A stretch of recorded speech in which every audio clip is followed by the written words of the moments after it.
Շնորհակալություն ազգային ժողովի մեծարգո նախագահ, հարգելի փոխնախագահներ, հարգելի գործընկերներ, քննարկում ենք Արամ Վարդևանյանի թեկնածությունը ազգային ժողովի փոխնախագահի պաշտոնի համար։ Նախ ուզում եմ հայրենակիցներին դիմել անընդհատ մեկնաբանություններ եմ տեսնում, որ անցած 5-6 օրերին, երբ որ այստեղ քննարկումներ էին, կոնկրետ թեմաներ չեն քննարկվում, օրենքներ չեն բերում, ուզում եմ հիշեցնել, որ հիմա այս պահին օրենքներ չեն քննարկվում, տեղի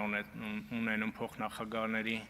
ընտրություն եւ ըստ էության քաղաքական ուժերը եւ պատգամավորները, այդ թվում նաեւ ազգային ժողով եկած նոր պատգամավորները դիրքավորում են եւ իրենց, այսպես ասած,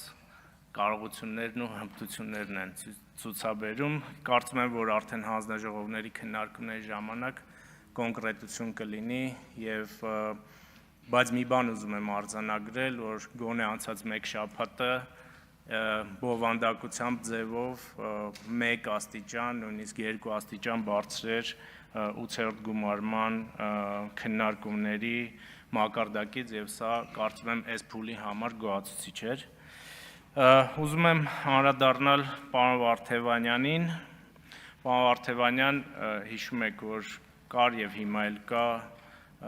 ինչ որտեղ երբ հաղորդումը, երբ որ հարց էին տալիս եւ հաղորդավարը ասում էր հիմա հարցին կպատասխանի այսինչը, նախագահողը վստահաբար կարող էր գրեթե բոլոր ձեզ ուղղված հարցերի դեպքում ասել, որ հարցին չի պատասխանի Արամ Վարդևանյանը, որովհետեւ շատ հարցերի, ընդ որում ուղիղ հարցերի, այստեղից պատասխաններ չհնչեցին, գուցե նաև այդ դիրքավորման պատճառով է եւ հաջորդիվ, երբ որ դուք կշարունակեք աշխատանքը այստեղ, գուցե այստեղից պատասխանները եւ դիրքորոշումները հարցերի վերաբերյալ կլինեն հստակ եւ սպառիչ։ Շատ խոսվեց ազատության փաստաբանի մասին։ Ես շատ մեկնաբանություններ հակառակը կարդացի եւ դա կապված էր այն մարդկանց հետ, ում շահերը դուք պաշտպանել եք եւ հանրության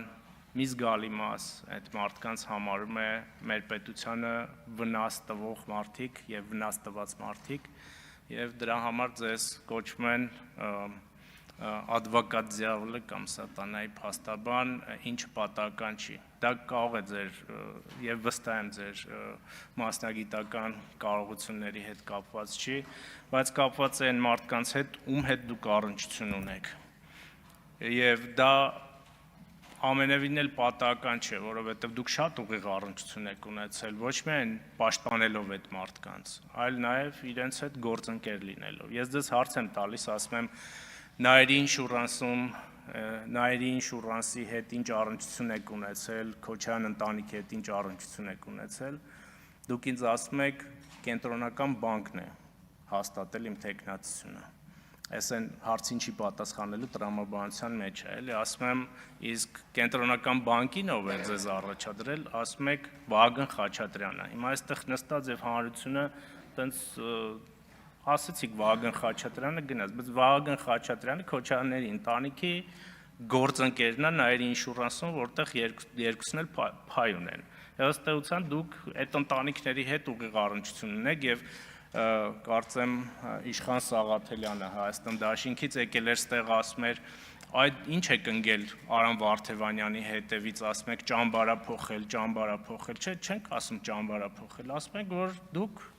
նույն կուսակցության մի մաս եք, այնպես ինչպես նախընտրական փուլում էինք ասում, այնպես էլ հիմա ենք ասում, որ դուք ըստ էության մի կուսակցություն եք, որը ունեցել է մի նպատակ, այդ նպատակին չի հասել, հիմա եկել է այստեղ, բայց լավ է, որ մենք ավելի կոնստրուկտիվ եւ նորմալ տրամաբանությամբ ենք գնում եւ չի կրկնվում նախորդ ընդդիմությունների տրամաբանությունը եւ ինչը հույս է ներշնչում, որ իշխանության մաս կազմող ընդդիմությունը ավելի դասական ձևով կգնա եւ կուժեղացնի պետությունը։ Հա մի նախադասություն էլ ասեցիք, ինձ շատ զարմացրեց։ Ասեցիք, գիտեք, ես ուզելով եմ այստեղ եկել կամ այստեղ նստած շատերը, Պարոն Վարդևանյան, չուզելով եթե միտեղ են գնում եւ աշխատում են այդտեղ, դա վնասակար է առողջությանը։ Եթե դուք կամ գործընկերները չուզելով են եկել, թող գան մարդիկ, ովքեր ուզում են աշխատել, որովհետեւ լուրջ եմ ասում, դա վնասակար է առողջությանը եւ վնասակար է տրամաբանությանը, որի մասին այս օրերին խոսել եմ։ Դուք խոսում եք մի քանի անգամ հիշատակեցիք մնացական Մարտիրոսյանին, ես դատավորին չեմ ուզում քննարկել, բայց այնպիսի տպավորություն է, որ դուք այն նախորդ փուլի հետ որևէ առնչություն չեք ունեցել, ես մնացական Մարտիրոսյանը ձեր պաշտպանյալների, ձեր եղած իշխանության մեջ ժամանակվա դատավոր է էլի, եւ այս համար զարմանալի է, եթե այն ժամանակ դուք այս դատավորի դեմ ինչ-որ բողոք արտահայտած լինեիք, կամ ձեր ղեկավար Կարեն Կարապետյանին, կամ նախագահ պաշտոն զբաղեցրած Սերժ Սարգսյանին ասեիք կամ առաջարկեիք այս մարդուն հանել, էլի միտեղ հասկանալի կլիներ մնացական Մարտիրոսյանի վրա ձեր հղումը, բայց կարծում եմ, որ պետք չի խոսել, որովհետև տարբեր բաներ կարելի է հիշել ձեր նախորդ կյանքից, կենսագրությունից, մինչև 18 թվականը եւ օրինակներ բերել։ Ես կարծում եմ, որ այն տրամաբանության, որը գնում է, մենք պետք է համագործակցաբար գնանք եւ ես այնուամենայնիվ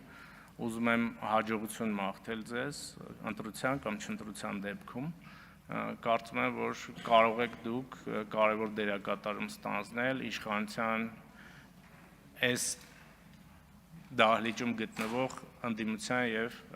իշխանության միջև համագործակցության համար։ Հիմա ես քանի ժամանակ ունեմ մի շարք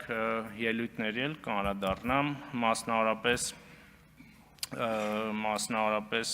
Գեգամ Մանուկյանի ելույթին, մի դրվագին, այստեղ շատ տարբեր բաների մասին խոսվեց, բայց անես տպավորություն է, որ այս մարդիկ տենց առանց այս մազոխիզմի, այս սադիզմի բան չունեն, էլի, հնարավորություն չունեն, ճակերտավոր եմ ասում, որովհետև ինչ է ասում, գալիս է խոսում է այստեղ պարոն Մանուկյանը Հայաստանի եւ Ադրբեջանի հարաբերությունների մասին, երկու ժողովուրդների հարաբերությունների մասին եւ տենց օրինակներ է բերում, ասում է ցույց տալու համար, որ Հայաստանի ու Ադրբեջանի միջև հաշտություն հնարավոր չի։ Ասում է, երբ որ Արարատ նեֆտի խաղն էր, այդտեղ էլ կար հակամարտություն։ Երբ որ Ղարաբաղում ինչ-որ մի ադրբեջանցի հայ երեխա է սպանում, այդտեղ էլ կար լարվածություն։ Ու սենց օրինակներ է բերում ու ուզում է անընդհատ ապացուցել, որ հնարավոր չի հաշտություն։ Եվ այս մարդիկ շատ երկար տարիներ ղեկավարել են մեր կրթական համակարգը։ Եվ իրենք անընդհատ փորձել են մեր երեխաներին, սովորողներին այս տրամաբանությունը մատուցել եւ շատ լավ է, որ այս տրամաբանությունը այլևս դուրս է մեր հանրակրթությունից եւ տեղ չի ունենա այս մազոխիզմի այս դրսևորումները նաեւ մեր երիտասարդ սերնդի մոտ։ Մի բան էլ է ասում։ Օգոստոսի 8-ին հայտնի դատավարություններ է իջմիացնում եւ ասում է, օրինակ է բերում, ասում է, այս կերպ KGB-ն խորեն վեհափառին խեղտամահ արել, դուք այդ նույն տրամաբանությամբ եք գործում, որ KGB-ն, որի հավաքագրված գործակալ է Եզրաստ Սրբազանը, հա, այդ KGB-ի մասին է խոսքը, բայց եթե այդ KGB-ն էր եւ ես համոզված եմ, որ այդ KGB-ն է եղել խեղտամահ անողը, ինչի են ձեր որոշ եկեղեցականներ հավաքագրվում եւ նրանք համաձայնվում էին հավաքագրվել այնտեղ։ Ես կարծում եմ, որ երբ որ ելույթներ ենք ունենում եւ այսպիսի օրինակներ ենք բերում, մի քիչ պետք է այտենց դաշտը ավելի լավ նայենք եւ տրամաբանություն պահենք մեր ելույթներին, շնորհակալություն։ Լևոն Լևոնյան, նախապատրաստվի Էդգար Ղազարյանը։